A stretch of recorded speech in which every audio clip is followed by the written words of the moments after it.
Date है आज 27 अप्रैल 2022। ये सब टॉपिक डिस्कस करेंगे इस क्लास में।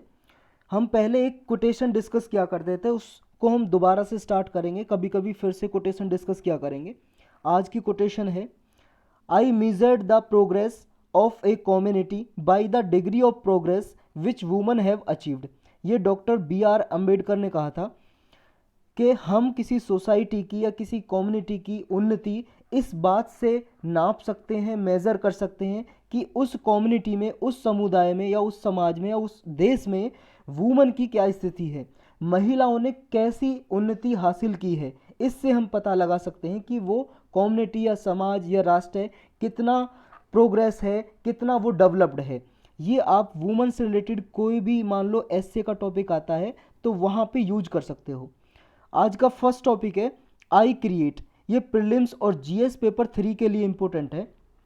आई क्रिएट एक इंस्टीट्यूट है, टेक्नोलॉजिकल इंस्टीट्यूट, गुजरात का है ये टेक्नोलॉजिकल इंस्टीट्यूट। इसने एक एमओयू साइन किया है। एमओयू मतलब मेमोरेंडम ऑफ अंडरस्टैंडिंग, यानी कि एक एग्रीमेंट समझ लो, समझौता साइन किया है। किसके साथ? CSIR के साथ मिलके, council of scientific and industrial research. ये CSIR 1942 में बनाई थी, आज़ादी से पहले। ये एक स्वरूप भटनागर नाम के एक साइंटिस्ट थे, उन्होंने बनाई थी। ये एक सेंटर है जो हमारे इंडिया का रिसर्च डेवलपमेंट में सहायता करता है, CSIR। इसके साथ मिलके आई क्रिएट ने, आई क्रिएट की फुल फॉर्म है international centre for entrepreneurship and technology. इस इंस्टीट्यूट ने मिलके CSIR के साथ एक एग्रीमेंट साइन किया है। तो इस एग्रीमेंट में है क्या क्या फ़ायदा होगा इस एग्रीमेंट से? इस एग्रीमेंट में ये है कि दोनों एक दूसरे के साथ मिलके कोलैबोरेट करेंगे, यानी कि कोऑपरेशन करेंगे, सहयोग करेंगे। किस बात के लिए करेंगे सहयोग?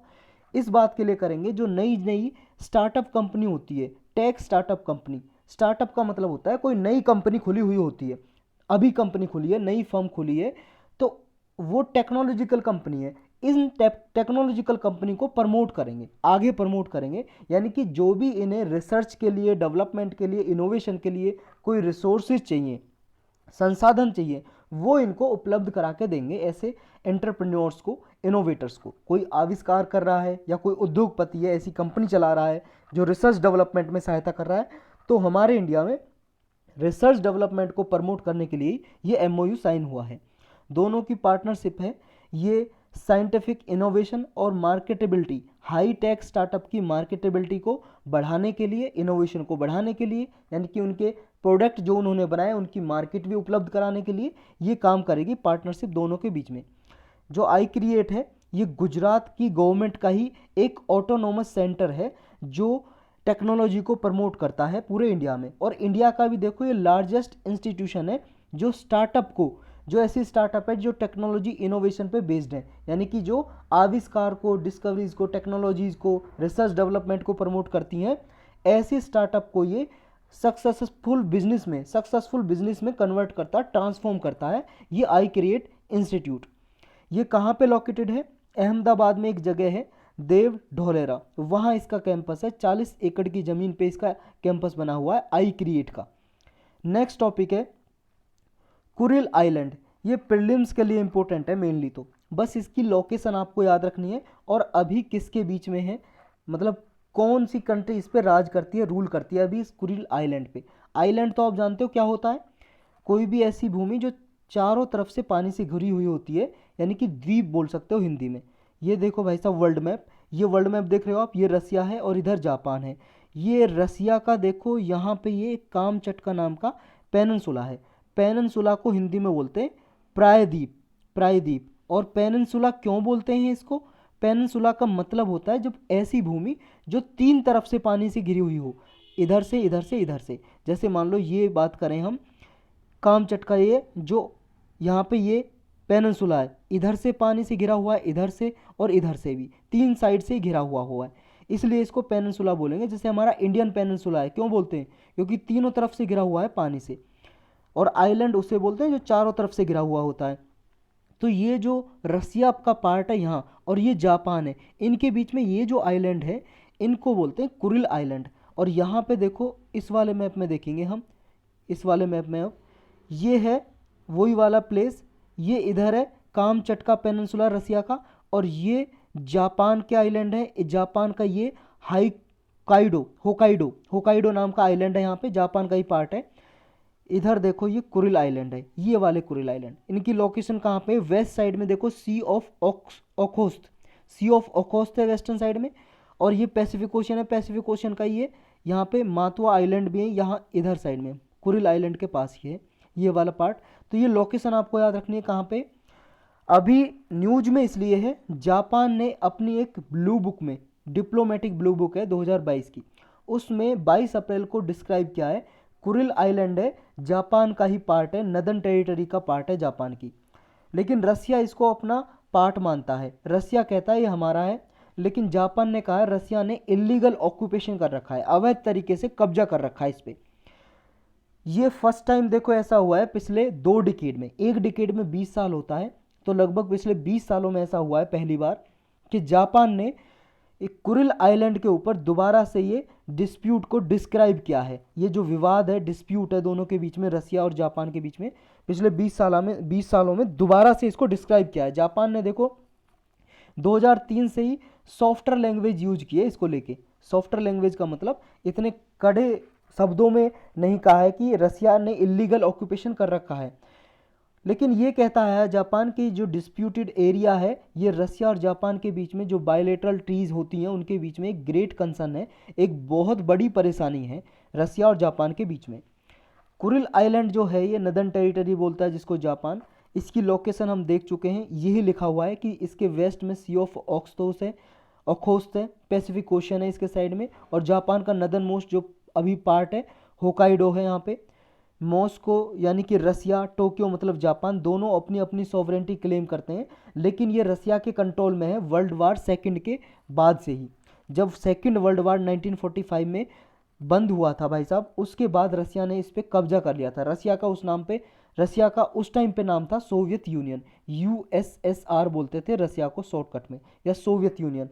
फिर 1949 तक जापान के जितने भी यहाँ पे लोग रहते थे रेजिडेंट, जापानीज रेजिडेंट को यहाँ से बाहर निकाल फेंक दिया था, एक्सपेल कर दिया था रसिया ने। सेकेंड वर्ल्ड वार के बाद कब्जा जब आया 1949 में, जापानीज को बाहर निकाल दिया फिर, लेकिन टोक्यो इसको अपना मानता है, यानी कि टोक्यो का मतलब जापान अपना मानता है, क्योंकि जापान की कैपिटल है टोक्यो, तो टोक्यो भी लिख देते हैं। तो जापान 19th सेंचुरी से ही इसको अपना मानता है। जो डिस्प्यूटेड एरिया है इसके लिए जापान और रसिया कौन कौन से अपना सबूत देते हैं, प्रूफ देते हैं कि ये उनका पार्ट है। जापान कहता है कि जापान की सॉवरेंटी है इसके ऊपर, क्योंकि जो सिमोडा ट्रीटी हुई थी 1855 में, एक 1875 में ट्रीटी हुई थी एक्सचेंज ऑफ साखलिन के लिए, कुरिल आइलैंड के लिए, इसे ट्रीटी ऑफ सेंट पीटर्सबर्ग भी बोलते हैं। एक ट्रीटी हुई थी 1905 में, पोर्ट्समाउथ ट्रीटी। इनके बाद एक ये जो ट्रीटी हुई थी पोर्ट्समाउथ ट्रीटी, ये हुई थी रसिया और जापान का वार हुआ था 1905 और 4 में, ये बीच में, जिसमें जापान जीत गया था। इस ट्रीटी की हम देखें प्रोविजन, तो ये जो कुरिल आइलैंड है ये जापान का ही पार्ट है। तो जापान इन ट्रीटी का मतलब है संधि, इन ट्रीटीज का हवाला देते हुए बोलता है कि ये हमारा पार्ट है Kuril island.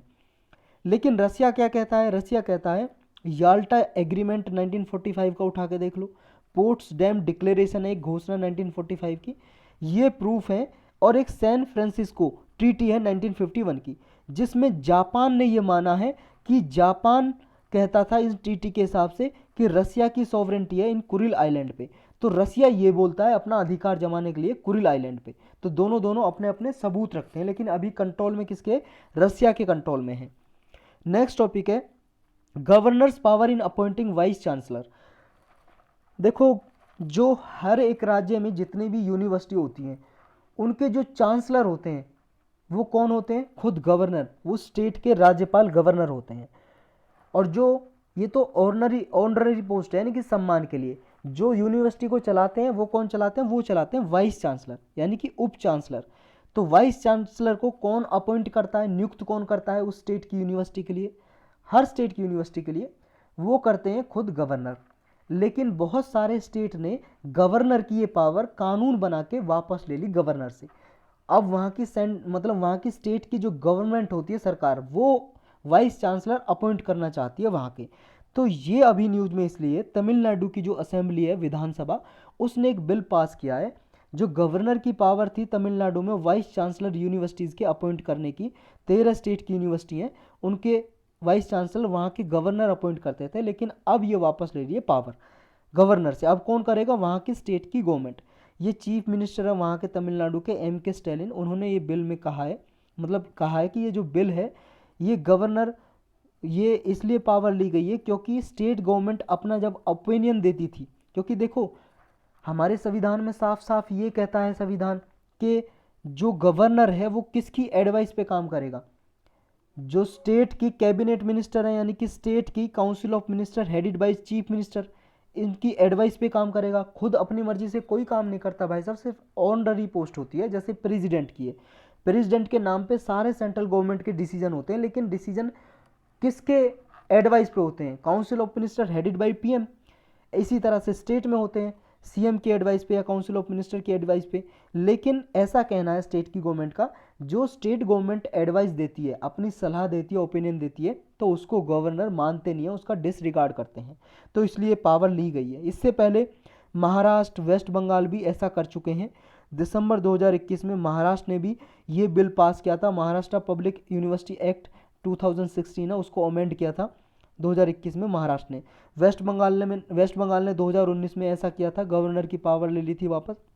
Waste Bengal, Maharashtra, Tamil Nadu, इन्होंने ये जो गवर्नमेंट, यानी कि जो इन्होंने आरोप लगाया कि गवर्नर क्या है, किसके बिहाफ पे काम करते हैं? सेंट्रल गवर्नमेंट के बिहाफ पे काम करते हैं। क्योंकि गवर्नर को कौन नियुक्त करता है?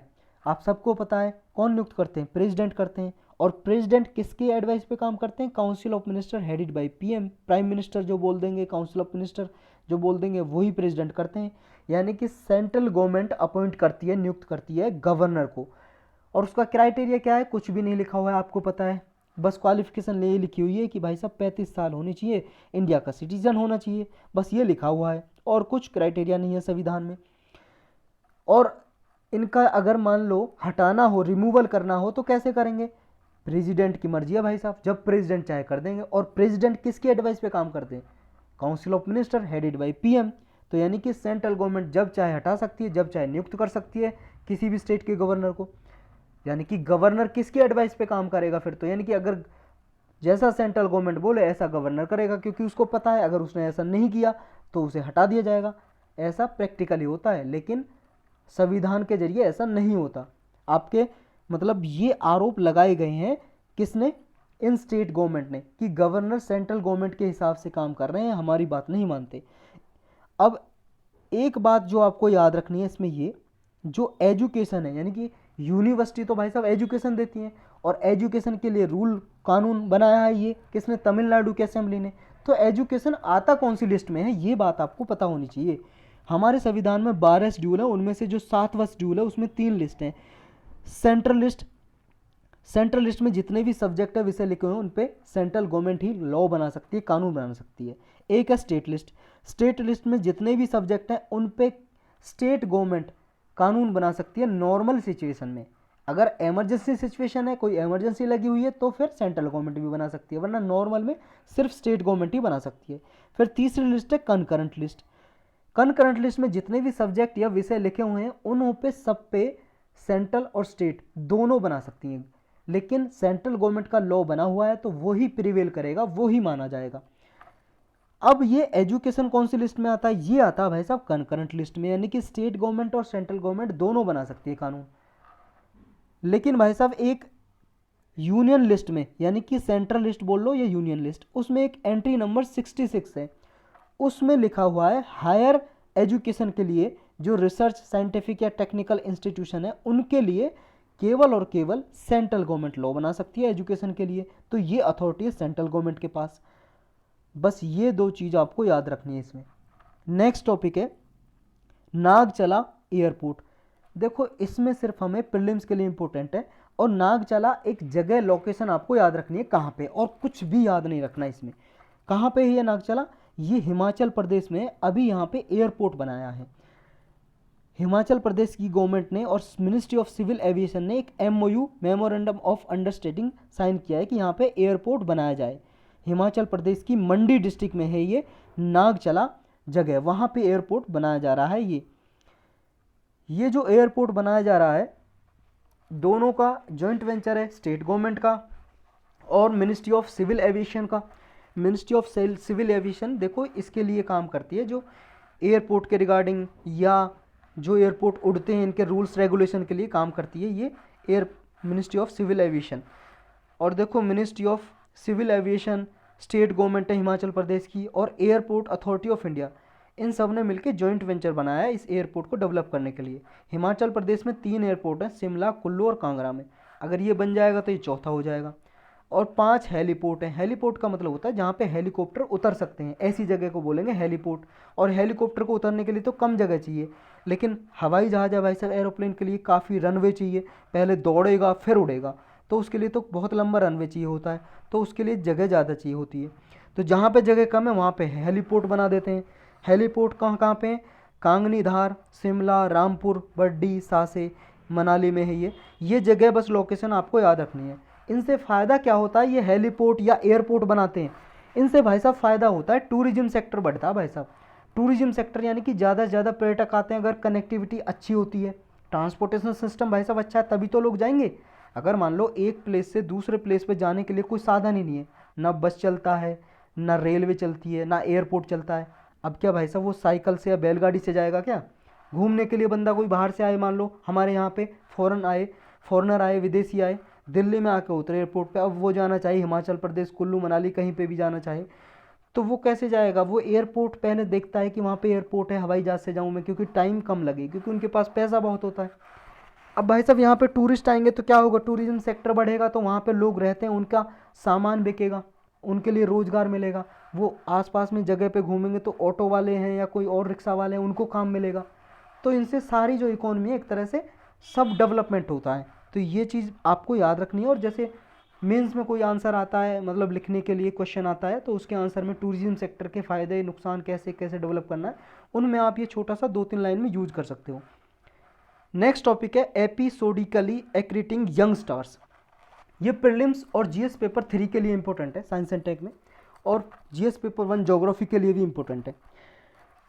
देखो यंग स्टार क्या है, स्टार क्या होता है, स्टार क्या होता है वो भाई साहब ये हीरो जो स्टार बन जाते हैं उनकी बात नहीं कर रहे हम, अलग से पेज ले लेते हैं इसको समझने के लिए।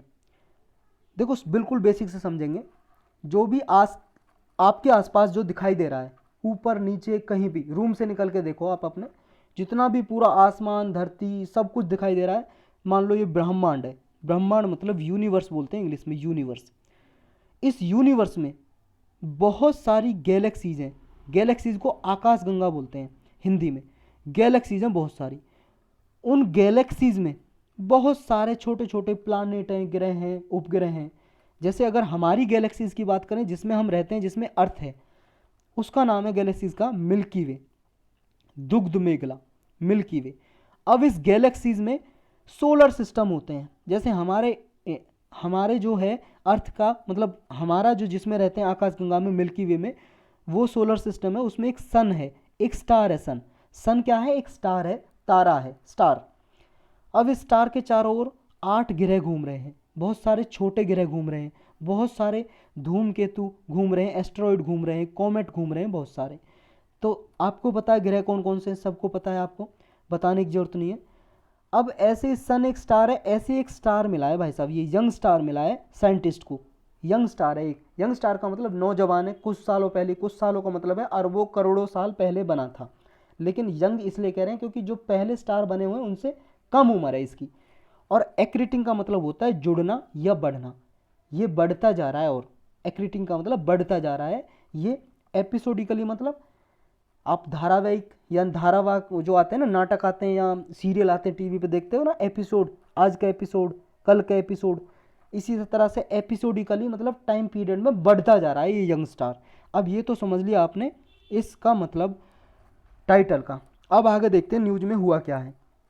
इंडियन एस्ट्रोनॉमर है कुछ, Aryabhatta research institute of observational sciences, ये एक इंस्टीट्यूट है, इस इंस्टीट्यूट के कुछ एस्ट्रोनॉमर है, एस्ट्रोनॉमर मतलब साइंटिस्ट है जो स्पेस के बारे में, आसमान के बारे में रिसर्च करते हैं, उनको बोलते हैं एस्ट्रोनॉमर। इन्होंने अभी रिसर्च किए, ये department of science and technology के अंदर ये ऑटोनोमस इंस्टीट्यूट है, ये आर्यभट्ट रिसर्च इंस्टीट्यूट।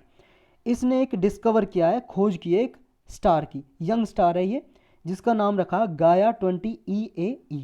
ये स्टार ढूंढा है। ये भाई साहब कुछ इस तरह का स्टार दिखता है, आप देख रहे हो, ये स्टार देख रहे हो आप, ऐसा ही तारा जैसे सन दिखता है, सूरज दिखता है, ऐसा ही कुछ तारा है। ये जो स्टार है साइंटिस्ट ने स्पॉटेड किया है, ये एक्सट्रीमली रेयर ग्रुप का यंग स्टार है। बहुत ही दुर्लभ तरीके के, बहुत ही कम स्टार ऐसे मिलते हैं जैसा ये ढूंढा है। और ये एपिसोडिक एक्रीसन एग्जिबिट करता है। एग्जिबिट का मतलब है प्रदर्शन करना, शो करना, कुछ चीज़ दिखाना। एपिसोडिक एक्रीसन हम ऊपर समझ चुके हैं, यानी कि थोड़े थोड़े समय कार्यकाल में, ड्यूरेशन में बढ़ता जा रहा है, एक्रीसन हो रहा है इसका। ये जो रेयर स्टार है, इसने देखो जो साइंटिस्ट हैं इन्होंने इस पर जो खोज की है, ये कहा है कि जो स्टार है, जो जिस कम्युनिटी से ये हेड बिलोंग करता है, ये क्या है, इसकी अगर प्रोब की जाएगी तो ये पता लगाया जा सकता है कि बाकी के जो और स्टार हैं, ग्रेटर स्टार, वो कैसे बने थे, उनका फॉर्मेशन कैसे हुआ था। जो ये यंग स्टार है, अभी यंग है और इसका मास भी लो है और स्टार की अपेक्षा, जितना इसका भार है वो कम है। और इसमें अभी देखो हाइड्रोजन फ्यूजन की क्रिया शुरू नहीं हुई, स्टार्ट नहीं हुई है। जैसा आप सबको पता है भाई साहब, जो सन है हमारा, जो सन है सूरज, उसमें क्या हो रहा है, उसमें हाइड्रोजन फ्यूजन की क्रिया शुरू हो रखी है, चलती है, क्योंकि उसमें न्यूक्लियर फ्यूजन की क्रिया चल रही है भाई साहब, नाभिकीय संलयन। एक हाइड्रोजन दूसरे हाइड्रोजन से मिलके हीलियम का एटम बनाता है, हीलियम का एटम। आप सबको पता है ये सब कुछ बात, न्यूक्लियर फ्यूजन की प्रक्रिया है। अब ये जब क्रिया होती है, इसमें बहुत सारी एनर्जी निकलती है।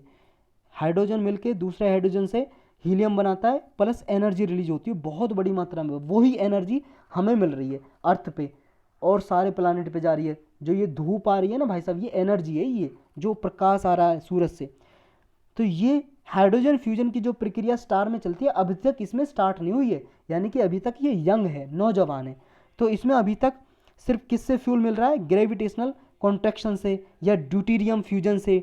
ड्यूटेरियम फ्यूजन हो रहा है इसमें। ड्यूटेरियम मतलब हाइड्रोजन के, जैसे ये एक हाइड्रोजन का मोलिक्यूल है, तो ऐसे ही अगर दो है इसमें एटॉमिक नंबर, तो देखो इसका एक ही होता है हाइड्रोजन का, लेकिन हाइड्रोजन के ही आइसोटॉप होते हैं, ड्यूटेरियम बोलते हैं उसको। तो ड्यूटेरियम का फ्यूजन हो रहा है, अभी हाइड्रोजन का फ्यूजन स्टार्ट नहीं हुआ है इसमें। तो अभी यानी कि ये यंग स्टेज में है। और एक डिस्क है, इसके चारों ओर डिस्क घूम रही है, ऐसी डिस्क। ऐसे मान लो जैसे आपने देखा होगा पहले CD DVD हुआ करती थी, ऐसी CD DVD की डिस्क हुआ करती थी, गोल गोल। ऐसी एक डिस्क है, उसमें से कुछ मैटर निकल रहा है, उस मैटर से ये एनर्जी ले रहा है। मैटर मतलब कोई भी चीज़ हो सकती है जिसके अंदर, कोई भी पदार्थ जिसके अंदर भार हो कुछ, और जिसे छू के देखा जा सके, टच करके देखा जा सके। जैसे आप हो, बैठे हो आप भी एक मैटर हो, पेन है आपके हाथ में, पेन भी एक मैटर है। तो ऐसी कुछ डिस्क है जिसका ये मैटर है, उससे ये एनर्जी ले रहा है जो यंग स्टार है। और इस प्रोसेस को जब ये मास एक्रीशन, मतलब ये प्रोसेस एनर्जी ले रहा है इससे, किसी मैटर से डिस्क शेप में है जो, उससे एनर्जी ले रहा है, इस प्रोसेस को ही बोलते हैं मास एक्रीशन। मास एक्रीशन का मतलब ये बढ़ता जा रहा है, बस यही है इसमें। और किसी ओकेजन पे ऐसा होता है जो फीडिंग की रेट है वो इंक्रीज हो जाती है, यानी कि जो इससे एनर्जी ले रहा है मैटर से, जो डिस्क शेप की जो मास है इससे एनर्जी ले रहा है, ये कुछ ओकेजन पे ज़्यादा इंक्रीज हो जाती है। तो उस पीरियड को बोल देते हैं इनहेंस्ड मास एक्रीशन, यानी कि बहुत तेज़ी से बढ़ता जा रहा है ये स्टार। बस यही है इसमें, और तो कुछ है नहीं। नेक्स्ट टॉपिक है PIL against the lifetime status of cabinet minister to Goa's Pratap Singh Rane. Goa के भाई साहब ये MLA हैं प्रताप सिंह राणे, गोवा में MLA हैं। ये 30 साल रहे थे ये चीफ मिनिस्टर, 30 साल चीफ मिनिस्टर रहे थे। और ये 50 साल हो गए लगभग इनको MLA, बार बार चुनते ही जा रहे हैं MLA। अब गोवा की जो भाई साहब गवर्नमेंट है, BJP की गवर्नमेंट है वहाँ पे, और ये हैं कांग्रेस के लीडर। अभी पहले 30 साल ये वहाँ पे रहे थे CM, अभी वहाँ पे BJP की गवर्नमेंट है गोवा में। आप सबको पता है BJP की गवर्नमेंट है तो BJP का ही CM होगा, लेकिन अभी भी ये MLA हैं वहाँ की विधानसभा में, गोवा की विधानसभा में, असेंबली में। लेकिन इनको BJP की गवर्नमेंट ने ऑनर के रूप में, सम्मान के रूप में इनको लाइफ टाइम स्टेटस दे दिया, कैबिनेट मिनिस्टर की रैंक का, स्टेट के कैबिनेट मिनिस्टर की रैंक का स्टेटस दे दिया। यानी कि ये MLA हैं, इनको कैबिनेट मिनिस्टर बना दिया, हैं दूसरी पार्टी के, फिर भी इनको बना दिया। क्यों? क्योंकि ये बहुत सालों से, 50 सालों से MLA रहते आए हैं, और पिछले 30 सालों में ये CM भी रहे हैं। ये हैं भाई साहब Pratap Singh Rane, 6 time chief minister रहे हैं भाई साहब 30 साल, और लगभग 50 साल ये एमएलए हो गए इन्हें गोवा में रहते हुए। अब प्रॉब्लम क्या है कि इन्हें कैबिनेट मिनिस्टर बना दिया, तो प्रॉब्लम है क्या? प्रॉब्लम ये है भाई साहब, ये केस गया हाई कोर्ट में। हाई कोर्ट में क्यों गया? ये कहा है कि जो 19 अमेंडमेंट एक्ट हुआ था संविधान में हमारे में, इसका उल्लंघन है ये, जो इनको कैबिनेट मिनिस्टर बनाया है। इसका उल्लंघन क्यों है?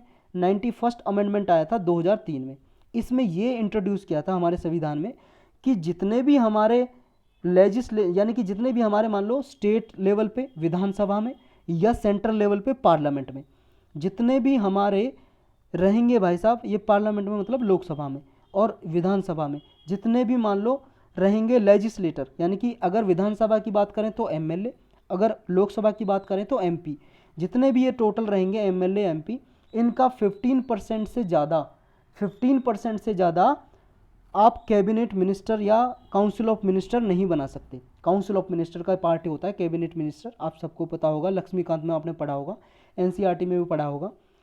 एक चीज़ और बता दूं, देखो मैं आपको कल एक भाई साहब स्टूडेंट का क्या बोलते हैं उसे, कमेंट आया था। तो स्टूडेंट ने कहा था कि आप टेस्ट सीरीज भी कराइए। देखो पहले मैंने टेस्ट सीरीज स्टार्ट की थी, कोई देखता नहीं है भाई साहब, कुछ बंदे ही देखते हैं, और आपको पता है इसको भी कम ही लोग देखते हैं, इस लेक्चर को, करंट अफेयर को। तो जब देखते नहीं है तो भाई साहब मुझे मोटिवेशन कहाँ से मिलेगा बनाने का? आप सोच सकते हो मैं कैसे बनाऊंगा, इसे मैं कैसे कैसे बनाता हूँ। मुझे 1 रुपये की तो इससे कमाई हो नहीं रही है। कभी आप सोचते हो मुझसे कुछ पैसा मिल रहा है यूट्यूब से? हाँ, अगर 1000 व्यूज भी पर वीडियो पे आते तो $3 से $4 मुझे मिल जाते एक वीडियो पे, लेकिन ऐसा कुछ हो नहीं रहा, आप सबको पता है। तो ये भाई साहब टेस्ट सीरीज चलाने का फ़ायदा तो देखो होता है, लेकिन फिर भी मैं आपको एक दूसरा तरीका बता देता हूँ। आपको करना क्या है, सिर्फ एनसीईआरटी पढ़नी है, एनसीईआरटी के साथ प्रीवियस ईयर प्री और मेंस दोनों के क्वेश्चन पेपर रिवाइज करने हैं बार बार, कम से कम 10 साल के, और ये काफ़ी है। उसके बाद ये लेक्चर, इस चैनल पे ये लेक्चर आप देख लो जो भी बनते हैं, पर डे में 1 घंटे से ज़्यादा कोई भी लेक्चर नहीं होते हैं, सारे लेक्चर मिला के, चाहे 1 लेक्चर डालूँ मैं दिन में या चाहे 10 लेक्चर डालूँ, टोटल मिला के 1 घंटे ही होते हैं मुश्किल से, 1 से 1.5 घंटे बस। ये देख लो, इतना काफ़ी है आपके सिलेक्शन के लिए, अगर ये आपको याद है। देखो भाई साहब समझ में तो आपको आ जाएगा, सारा समझ में आपको आ जाएगा, लेकिन याद कब रहता है? आपको 1-2 दिन तक याद रहेगा, आज समझ में आ गया, याद लाइफ टाइम तक, यानी कि और काफ़ी समय तक याद तब रहेगा जब बार बार रिवाइज करोगे। तो आप रिवीजन क्या करो, खुद के नोट्स बनाया करो, खुद के नोट्स बना के 1 लाइनर चीज़ लिखो, क्या था इसमें क्या है, फिर उसको रिवाइज करो बार बार। तो ये जितना आप याद रख पाओगे उतनी जल्दी आप सिलेक्शन ले लोगे। बात कहाँ थी हमारी? एमपी एमएलए पे थी। एमपी एमएलए हैं जो जितने भी हैं, 15% से ज़्यादा काउंसिल ऑफ मिनिस्टर नहीं रह सकते। तो अभी देखो जो गोवा है, गोवा में 12 कैबिनेट मिनिस्टर हैं, और गोवा की जो असेंबली है उसमें 40 सीट है एमएलए की, केवल विधानसभा में 40 सीट हैं। अब 40 सीट का 15% कितना हो गया? 15% ऑफ 40, तो 20×500, 20 दूनी 40, 5 या 15, तो 15% तो इसका 6 हो गया। 6 ही इसमें मतलब काउंसिल ऑफ मिनिस्टर होने चाहिए, लेकिन यहाँ तो हैं 12 काउंसिल ऑफ मिनिस्टर, 12 हैं, तो ये कैसे हो गई? 91 अमेंडमेंट में ये बात तो बोली थी कि 15% से ज़्यादा नहीं होना चाहिए, लेकिन एक बात और बोली थी कि 12 से कम नहीं होने चाहिए, कि जो काउंसिल ऑफ मिनिस्टर है वो 12 से कम नहीं होने चाहिए। और एक बात याद रखनी है, इंक्लूडिंग चीफ मिनिस्टर, ऐसा नहीं है चीफ मिनिस्टर बाहर हैं इनसे, काउंसिल ऑफ मिनिस्टर में ये भी आते हैं, तो इंक्लूडिंग चीफ मिनिस्टर 12 से तो कम नहीं होंगे और 15% से ज़्यादा नहीं होंगे। तो यहाँ पे 40 ही सीट हैं, यानी कि कम से कम तो 12 मिनिस्टर तो होंगे ही होंगे। लेकिन अभी जो प्रताप सिंह राणे को भाई साहब ये अपॉइंट किया है, अब इनको मिला के हो गए 13, यानी कि उल्लंघन किसका हो रहा है? 91 अमेंडमेंट एक्ट का। इसने आर्टिकल 164 में 1A क्लाउज जोड़ा था इसने, 91 अमेंडमेंट एक्ट 2003 ने, तो इसका उल्लंघन है ये आर्टिकल 164 क्लाउज 1 सब क्लाउज ए का ये उल्लंघन है, वॉयलेशन है, ये कहना है जिसने पिटीशन डाली है हाई कोर्ट में। अब हाई कोर्ट का क्या डिसीजन आएगा वो देखेंगे आगे, यही था इसमें। नेक्स्ट टॉपिक है आईटी रूल्स 2021। ये प्रीलिम्स और जीएस पेपर 3 के लिए इंपॉर्टेंट है। कई बार देखो हम इनको डिस्कस कर चुके हैं, तो जल्दी से डिस्कस करेंगे ये रूल्स हैं क्या।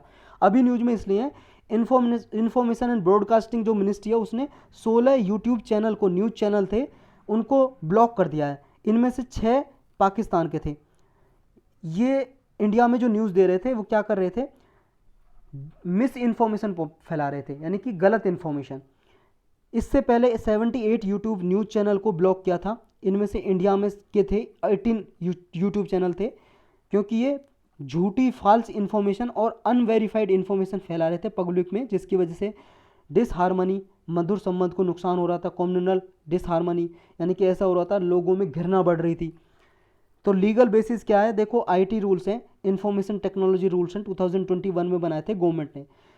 इसके रूल नंबर 18 का यूज करके ministry of broadcasting, information and broadcasting जो मिनिस्ट्री है उसने ये रूल्स लागू किए और इनको बैन किया है इन चैनल को। आईटी रूल्स है क्या, ये रूल जारी किए थे 2021 में ओटीटी और डिजिटल पोर्टल के लिए। ओटीटी का मतलब है over the top. Over the top उनको बोलते हैं जैसे अमेजन है, अमेजन प्राइम है जिस पे आप वेब सीरीज़ वगैरह देखते हो, या मूवीज़ वगैरह लॉन्च होती हैं आजकल तो, या नेटफ्लिक्स है, ये जो ऑनलाइन प्लेटफॉर्म है इनको बोलते हैं ओवर द टॉप। और डिजिटल पोर्टल कोई भी हो सकता है, जैसे सोशल मीडिया हो गया, फेसबुक, व्हाट्सअप, ट्विटर, यूट्यूब, ये सब आ जाएंगे डिजिटल पोर्टल में। इनके लिए रूल लागू होते हैं सोशल मीडिया वगैरह के लिए, कि कोई यहाँ पे क्या है गलत इन्फॉर्मेशन ना फैलाए, इनको रोकने के लिए ये रूल लागू किए थे। ये सिग्निफिकेंट जितने भी सोशल मीडिया होते हैं, जैसे यूट्यूब हो गया, या आपका फेसबुक हो गया, व्हाट्सअप हो गया, ट्विटर हो गया, इंस्टाग्राम हो गया, जितने भी ये सोशल मीडिया हैं, इनको एक चीफ कंप्लाइंस ऑफिसर अपॉइंट करना होता है, और ये डायरेक्ट कॉन्टैक्ट में रहेगा लॉ इन्फोर्समेंट एजेंसी से 24 आवर। लॉ इन्फोर्समेंट एजेंसी जो लॉ को लागू करती है हमारे देश में, जैसे पुलिस हो गई, सीबीआई हो गई, निया हो गई, कोई भी इन्फोर्समेंट एजेंसी। एक ग्रीवेंस ऑफिसर होगा सोशल मीडिया का। ग्रीवेंस ऑफिसर का मतलब ये, इसके पास आप अपनी जो भी कोई मान लो कंप्लेंट है सोशल मीडिया पे, मान लो आपको कोई नुकसान पहुंचा रहा है, आपकी कोई गलत फोटो रिलीज कर दी, आपकी कोई मान लो वीडियो डाल दी, उसके खिलाफ ग्रीवेंस ऑफिसर पे आप कंप्लेंट कर सकते हो, और विद इन 24 आवर के अंदर, 24 घंटे के अंदर वो रजिस्टर करेगा ये कंप्लेंट, और 15 दिन के अंदर अंदर उसका निपटारा करेगा, डिस्पोज करेगा, यानी कि केस को सुलझाएगा। रिमूवल ऑफ कंटेंट, मान लो किसी की कोई ऐसी फोटो डाल दी, अश्लील फोटो, किसी की नंगी फोटो डाल दी, मान लो किसी की, और कोई ऐसी एक्चुअल है मतलब एक्टिविटी है जो उसके जो डिग्निटी है उसको नुकसान पहुंचाता है, तो जब कंप्लेंट कर दी जाएगी तो विद इन 24 आवर वो हटा दी जाएगी सोशल मीडिया से। मंथली रिपोर्ट भी देगा सोशल मीडिया कि कितनी उसके पास इंफॉर्मेशन आई और कितनी उसने डिस्पोज की, कितना निपटारा किया। 3 लेवल पे रेगुलेशन होगा। एक तो सेल्फ रेगुलेशन, खुद रेगुलेट करेंगे सोशल मीडिया। एक सेल्फ रेगुलेटिंग बॉडी होगी जिसको रिटायर्ड जज करेंगे हेड। एक ओवरसाइट करेगी ministry of information and broadcasting, ये ओवरसाइट करेगी छानबीन के, हाँ सही से इसका देखभाल हो रही है, इन्फॉर्मेशन मतलब जो भी कोई मान लो ऐसी गलत इन्फॉर्मेशन है उसको हटाया जा रहा है, नहीं हटाया जा रहा, तो ये सोशल मीडिया की ओवरसाइट करेगी ministry of information and broadcasting. तो सोशल मीडिया इंटरमीडियरीज हैं जो ये क्यों सिग्निफिकेंट है और इनके बेनिफिट क्या है। सोशल मीडिया इंटरमीडियरीज का मतलब यही है, जैसे ट्विटर है, इंटरमीडियरी का मतलब है बिचौलिए, जैसे ट्विटर, इंस्टाग्राम, फेसबुक, ये बिचौलिए कैसे हैं, ये देखो ये इन्फॉर्मेशन पहुंचाते हैं पब्लिक में, तो ये बिचौलिए हुए ना। जैसे मान लो कोई न्यूज़ है, न्यूज़ आई है भाई साहब, न्यूज़ इन्होंने डाल दी अपने पोस्ट पे किसी ने फेसबुक पे, तो ये बिचौलिए हो गए ना। न्यूज़ जनरेट हो रही है कहीं से, इन्होंने प्लेटफॉर्म प्रोवाइड किया फेसबुक ने, यहाँ न्यूज़ डली, पोस्ट हुई, सारी पब्लिक को पता चल गया, तो ये बीच में इंटरमीडियरीज हो गए। तो ये जो इंटरमीडियरीज उनको समझा जाता है जिनके 50 लाख से ज़्यादा यूजर हैं, रजिस्टर्ड यूजर्स हैं, तो उनको इंटरमीडियरीज का स्टेटस हासिल हो जाता है। और जब ये इंटरमीडियरीज का स्टेटस हासिल हो जाता है ना किसी भी सोशल मीडिया को, तो फिर मान लो कोई गलत पोस्ट डली है ना, तो फिर वो गलत पोस्ट के लिए वो जिम्मेदार नहीं होंगी। जैसे फेसबुक पे मान लो किसी ने गलत पोस्ट डाल दी, तो फेसबुक उसके लिए जिम्मेदार नहीं है। जिम्मेदार कौन है, जिसने डाली है, क्योंकि इंटरमीडियरी का स्टेटस मिला हुआ है फेसबुक को। अगर मान लो ये सोशल मीडिया है जैसे फेसबुक, ट्विटर, इंस्टाग्राम, व्हाट्सअप, अगर ये मान लो बैन नहीं करते हैं ऐसी इन्फॉर्मेशन को जो रूल के साथ कंप्लाई नहीं करती है, मान लो कोई ऐसी इन्फॉर्मेशन है जो आईटी रूल्स हैं 2021 के उनको नहीं मानती है और उस पोस्ट को बैन नहीं करती, प्रतिबंध नहीं करती है सोशल मीडिया प्लेटफॉर्म, तो फिर इनका इंटरमीडियरीज का स्टेटस छीन लिया जाएगा गवर्नमेंट द्वारा। जब इनका इंटरमीडियरीज का स्टेटस छीन लिया जाएगा तो फिर केस किस पे चलेगा? केस चलेगा इन पे ही, किस पे? सोशल मीडिया पे, फेसबुक वगैरह पे। फिर उस पर्सन पे नहीं चलेगा जिसने पोस्ट किए, क्योंकि ये समझा जाएगा कि आपने ये पोस्ट बैन क्यों नहीं की जब ये गलत इन्फॉर्मेशन दे रही है और ये रूल्स को कंप्लाई नहीं कर रही। तो फिर उसका स्टेटस छीन लिया जाएगा और फिर उस पर ही केस चलाया जाएगा जो सोशल मीडिया है। नेक्स्ट टॉपिक है डिफेंस एक्विजिशन प्रोसीजर। ये प्रीलिम्स और जीएस पेपर 3 के लिए इंपॉर्टेंट है। आज भी लेक्चर बहुत लंबा हो गया भाई साहब, ज़्यादा ही लंबा होगा, 10 मिनट और लगेंगे कम से कम। डिफेंस एक्विजिशन प्रोसीजर ये क्या है? एक रूल्स रेगुलेशन है कि डिफेंस के लिए, रक्षा के क्षेत्र में हम कोई डिफेंस के लिए इक्विपमेंट, मिसाइल, हथियार, वीपन्स खरीदें, उनका क्या प्रोसीजर होना चाहिए। ये है डिफेंस एक्विजिशन प्रोसीजर। 2020 में ये लागू किया था गवर्नमेंट ने।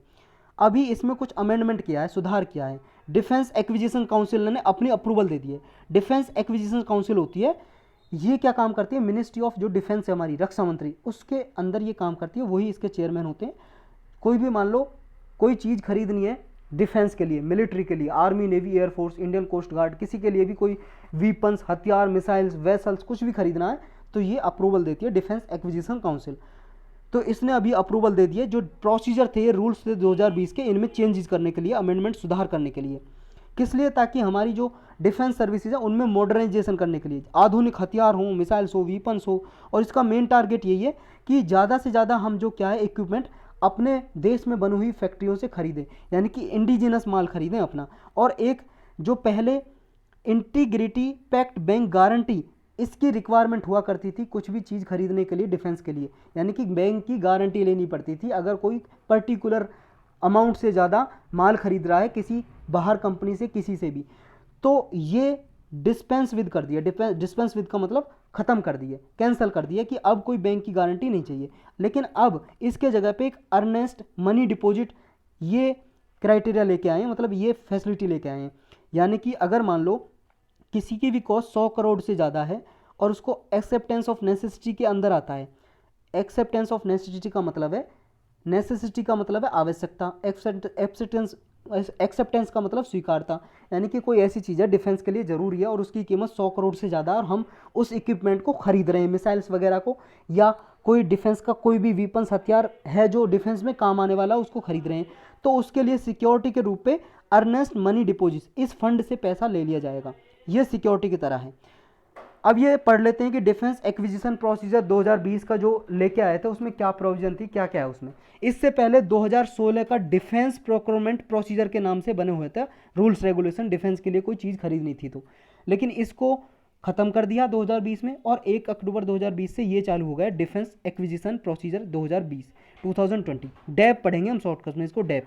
डैप में देखो पॉलिसीज और प्रोसीजर लिखे हुए हैं कि कैसे डिफेंस के लिए खरीदना है वस्तुएं वगैरह, वीपन्स वगैरह, इंक्लूडिंग देखो हमारी आर्म फोर्स तो है ही, मिलिट्री, एयर यानी कि एयरफोर्स, आर्मी, नेवी और साथ साथ इंडियन कोस्ट गार्ड भी, इसके लिए भी।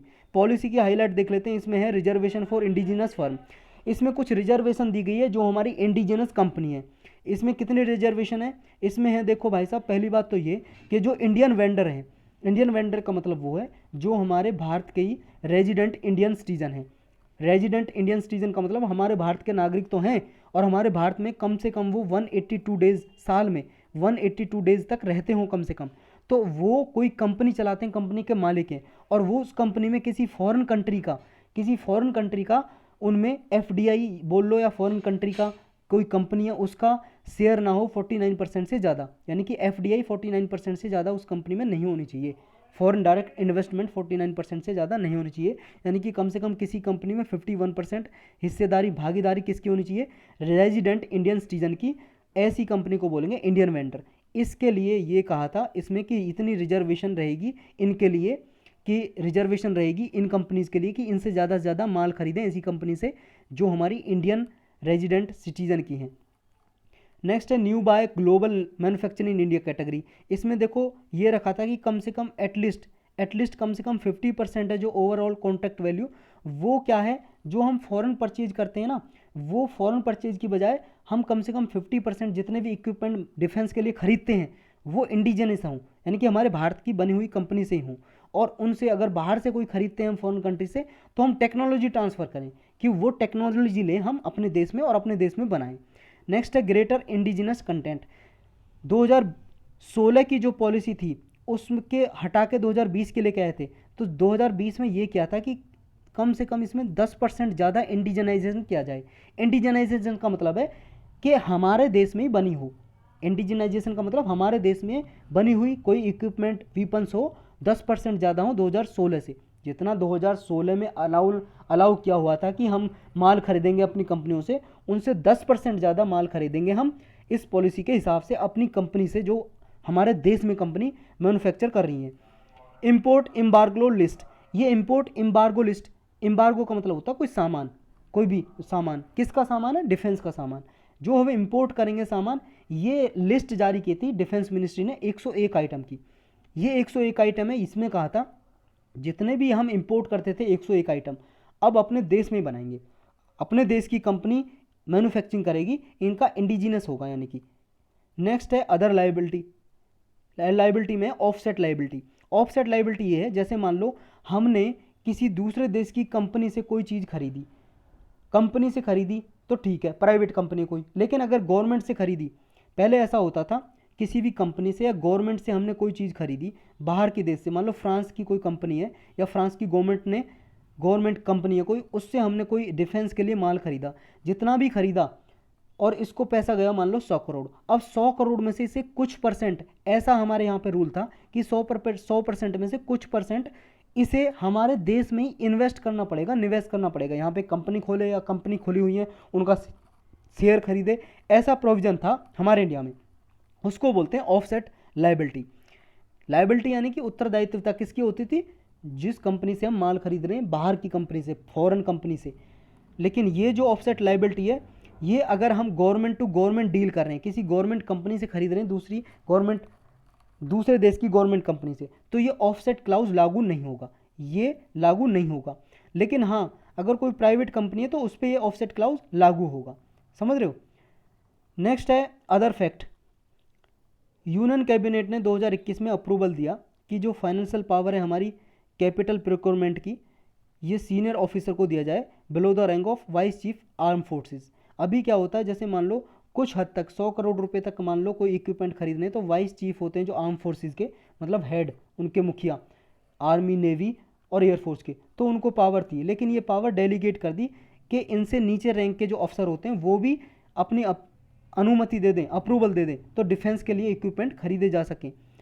जो ये other capital procurement procedure of defence acquisition procedure है 2020 का, 2020 के जो रूल्स हैं, इनमें 100 करोड़ तक की फाइनेंशियल पावर दे दी आर्मी कमांडर को। आर्मी कमांडर जो होते हैं, पोस्ट होती है भाई साहब आर्मी में ही, आर्मी कमांडर, ये इतने तक का 100 करोड़ तक का इनके पास है, परमिशन दे सकते हैं खरीदने के लिए डिफेंस के लिए। रीजनल कमांडर होते हैं कोस्ट गार्ड में, वो परमिशन दे सकते हैं 100 करोड़ तक की।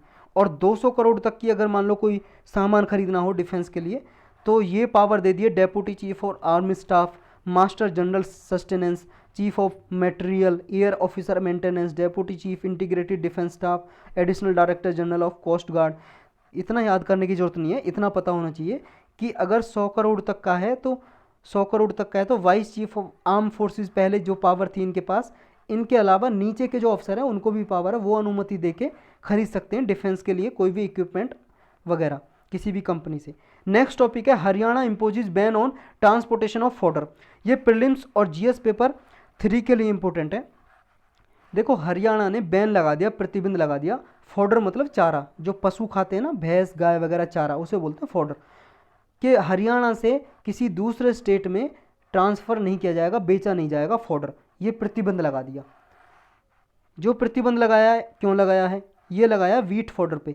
जो वीट गेहूं उगाते हैं, गेहूं से अलग अनाज निकल गया, फूड ग्रेन, अब उसका जो चारा बचा है, जिसे भूसा भी बोलते हैं, भूसा, ये भाई साहब इंटर स्टेट या इंटर डिस्ट्रिक्ट कोई भी हमारे, मतलब ये हरियाणा है, जो हरियाणा डिस्ट्रिक्ट है, जैसे हरियाणा की एक डिस्ट्रिक्ट है, एक डिस्ट्रिक्ट से दूसरे डिस्ट्रिक्ट में भी नहीं बेचेगा और हरियाणा स्टेट से बाहर भी नहीं बेचेगा कोई, ये प्रतिबंध लगा दिया हरियाणा स्टेट ने।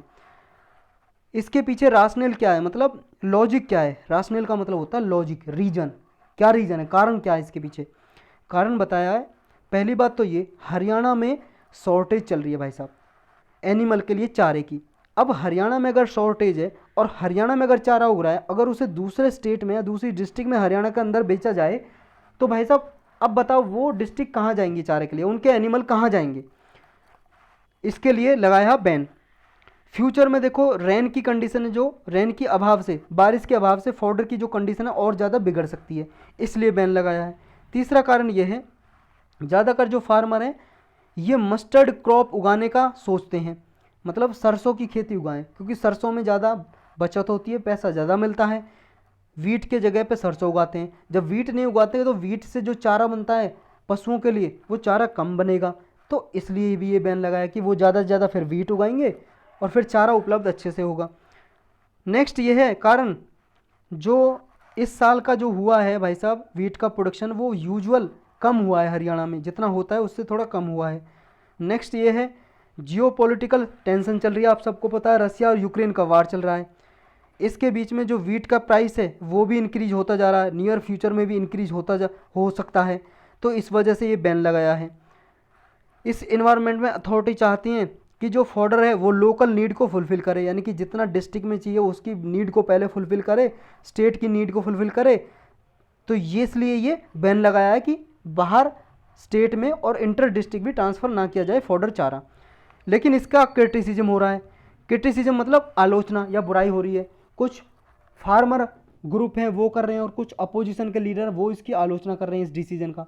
उनका क्या कहना है? उनका कहना ये है कि भाई साहब फार्मर देखो फॉडर को बेच के आसानी से अपनी इनकम कमा सकते हैं, प्रॉफिट कमा सकते हैं, लेकिन अब जब ये फॉडर नहीं बेच पाएंगे तो इन्हें डिस्ट्रिक्ट में बेचना पड़ेगा, अपने स्टेट में बेचना पड़ेगा, इतना उनको कीमत मिलेगी नहीं, तो इसकी वजह से उनकी जो इनकम है वो घट जाएगी, ये कहना है इनका अपोजिशन का और दूसरे जो फार्मर ग्रुप हैं। नेक्स्ट टॉपिक है self amplifying mRNA vaccine, prelims और जीएस पेपर 3 के लिए इंपॉर्टेंट है। देखो mRNA वैक्सीन क्या होती है, पहले समझते हैं आरएनए को। आप सबको पता है कि सबकी बॉडी में आरएनए और डीएनए होते हैं। डीएनए आपको पता है deoxy nucleic acid, ribo nucleic acid, ये आपने पढ़े होंगे। डीएनए आरएनए सबकी बॉडी में होते हैं, आपके हर बॉडी पार्ट में होते हैं, लेके बाल से नाखून तक आपका बॉडी का ब्लड जितना भी लिक्विड है सब में होता है आरएनए डीएनए। बहुत से वायरस ऐसे होते हैं, वायरस आप सब जानते हैं, जैसे कोरोना एक वायरस है। बहुत से वायरस डीएनए बेस्ड होते हैं, बहुत से वायरस आरएनए बेस्ड होते हैं। जो कोरोना वायरस है वो कैसा है? आरएनए बेस्ड है, आप सबको पता है। आरएनए ऐसा कुछ दिखता है ये वायरस, मान लो इसके अंदर आरएनए है, कुछ इस तरह का आरएनए है इसके अंदर, और इसके ऊपर जो लगे हुए हैं ये स्पाइक प्रोटीन बोलते हैं, क्योंकि देखो ये स्पाइक बोलते हैं माचिस की तिल्ली को, जिससे आग लगाते हैं ना, आग, स्पाइक, माचिस की तिल्ली को स्पाइक बोलते हैं, तो ये माचिस की तिल्ली की तरह के दिखते हैं, इसलिए इनका साइंटिस्ट ने नाम रख दिया स्पाइक प्रोटीन। तो ये वायरस के प्रोटीन ही है और ये आरएनए बेस्ड वायरस है, इसके अंदर ये आरएनए है, आरएनए। और जो आरएनए तो समझ के सबकी बॉडी में होते हैं, वायरस में भी हो सकता है। अब mRNA क्या है? M का मतलब है मैसेंजर। मैसेंजर क्या हो सकता है? मैसेज ले जाने वाला, मैसेज ले जाने वाला। जैसे मान लो भाई साहब ये ए प्लेस है, ये बी प्लेस है, ए प्लेस से संदेश भेजना, मैसेज भेजना है बी प्लेस पे, तो कोई लेके जाएगा, मान लो कोई सी आदमी लेके जाएगा मैसेज, तो ये सी क्या कहलाएगा? मैसेंजर, मैसेज ले जाने वाला। अब वैक्सीन तो आप सब लोग जानते हो क्या होती है, टीका वैक्सीन, जो कोविड-19 की वैक्सीन लग रही है भाई साहब सबको।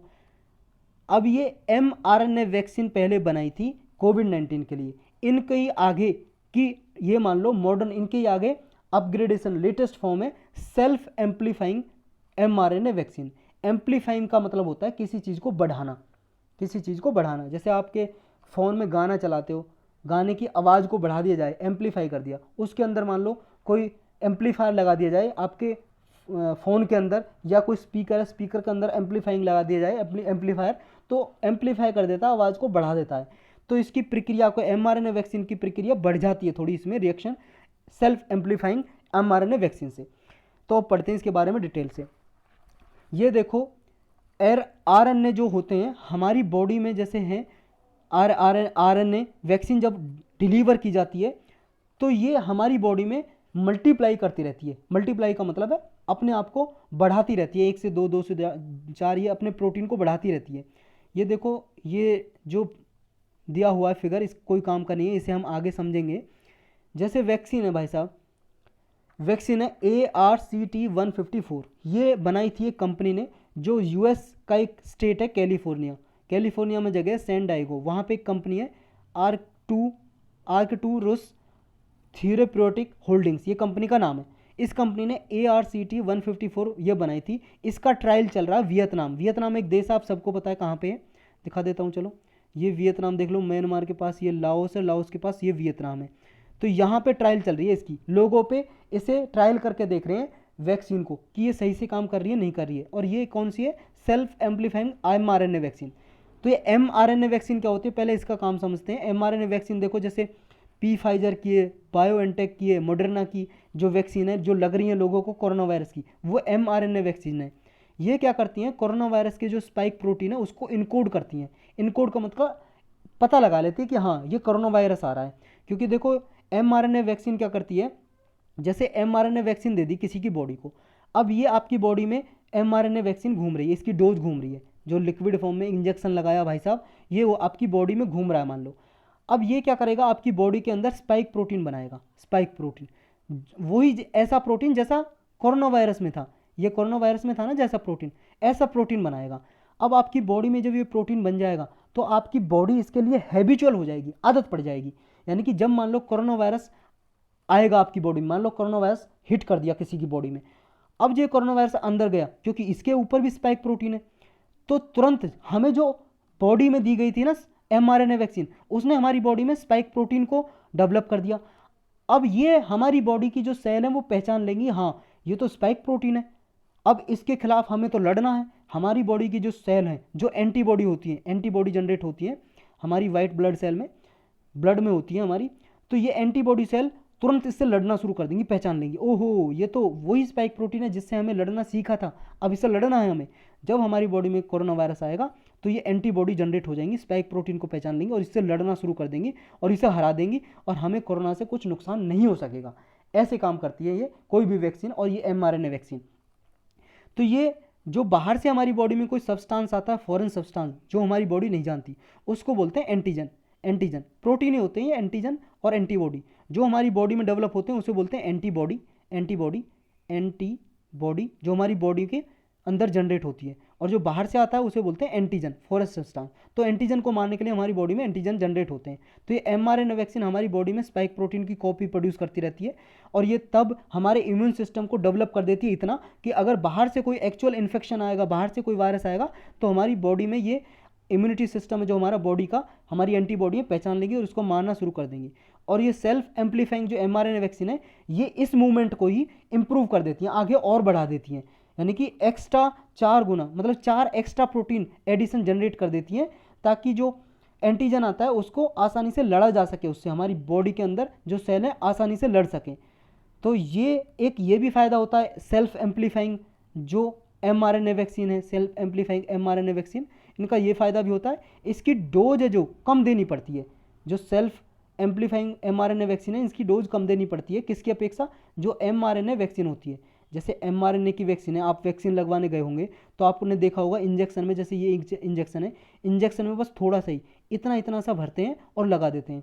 अब ये इससे भी कम देने की ज़रूरत पड़ेगी इसको सेल्फ एम्पलीफाइंग mRNA वैक्सीन, क्योंकि ये बॉडी में जाके खुद एम्पलीफाई होती रहती है, बढ़ती रहती है खुद ही, और स्पाइक प्रोटीन को हमारी बॉडी में पहचानने की ताकत देती रहती है। तो यही थे आज के टॉपिक।